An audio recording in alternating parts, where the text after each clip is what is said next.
ये video Yemen की राजधानी सना के एयरपोर्ट का है। ये एयरपोर्ट हूती विद्रोहियों के कंट्रोल में है। यहाँ सोमवार को सऊदी अरब ने ताबड़तोड़ हमले किए।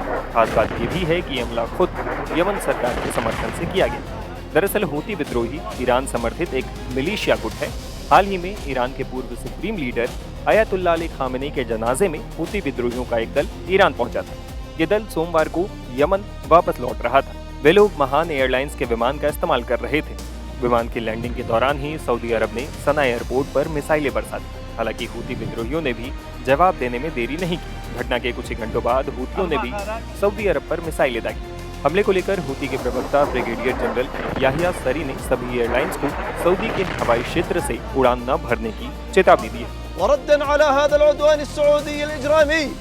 सऊदी अरब के आपराधिक आक्रमण के जवाब में यमनी सशस्त्र बलों ने अबहा अंतर्राष्ट्रीय हवाई अड्डे को निशाना बनाते हुए एक मिलिट्री ऑपरेशन चलाया। इस ऑपरेशन में कई बैलिस्टिक मिसाइलों और अनमैन्ड एरियल व्हीकल्स यानी ड्रोन्स का इस्तेमाल किया गया।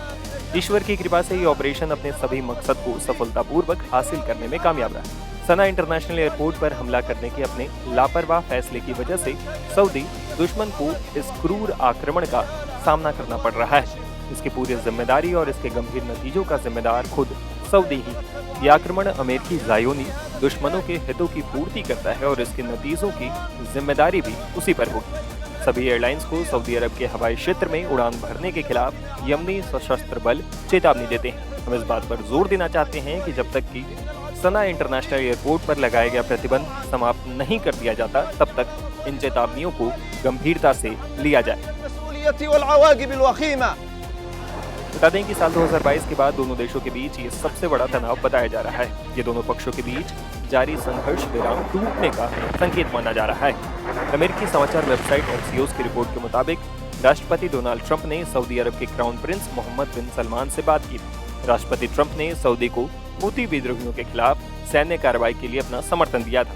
दरअसल ईरान से यमन आने जाने वाली उड़ानों को यमन अपने देश की संप्रभुता का उल्लंघन मानता है। आरोप है कि इन विमानों के जरिए हूती विद्रोहियों तक हथियार और सैन्य उपकरण पहुंचाए जा रहे हैं। लक़द हावलत अल-हुकूमत अश-शरइय्या अल-यमनिय्या बित्ताउन मअल मुज्तमा अल-इक़लीमी वद-दौली। यमन की वैध सरकार ने क्षेत्रीय और अंतर्राष्ट्रीय समुदाय के सहयोग से हर संभव कूटनीतिक और कानूनी कोशिश की है ताकि ईरानी शासन और सना में मौजूद हूती विद्रोही मिलिशिया को सही रास्ते पर लौटने और ईरानी विमानों के जरिए यमन के हवाई क्षेत्र का उल्लंघन करने से रोका जा सके। ये पहली बार नहीं है जब ऐसा उल्लंघन हुआ है, लेकिन ये घटना पहले की घटनाओं से इसलिए अलग है क्योंकि इसमें अंतर्राष्ट्रीय वैधता और नियमों की खुली अवहेलना की गई है। हमारे सब्र का बांध टूट चुका है, इसलिए इस विश्वासघाती और क्रूर कार्रवाई का हम उचित जवाब देंगे।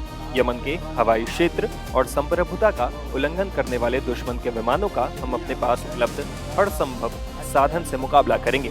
हम दुश्मन को ऐसा सबक सिखाएंगे जिसकी गूंज दूर दूर तक सुनाई देगी और जिसे आने वाली यमनी पीढ़ियां भी याद रखेंगी। दुनिया को ये पता चल जाना चाहिए कि यमन के पास ऐसी जनता और ऐसा नेतृत्व है जो हर परिस्थिति में, चाहे जमीन हो, समुद्र हो या आसमान, अपने देश की रक्षा के लिए तैयार है। इसके साथ ही हम पूरे मामले के लिए ईरानी शासन को कानूनी और नैतिक रूप से पूरी तरह जिम्मेदार ठहराते हैं। बता दें कि सऊदी अरब और हूतियों के बीच साल 2022 के बाद ये सबसे बड़ा तनाव बताया जा रहा है। 10 दिन पहले ईरान की महान एयर का विमान हूतियों के कंट्रोल वाले शहर सना पहुंचा था। अली खामेनी के अंतिम संस्कार में हिस्सा लेने ईरान गए हूतियों के डेलीगेशन को लेकर वापस सना पहुंची ये उड़ान 1 दशक से अधिक समय बाद ईरान से सना की पहली उड़ान थी।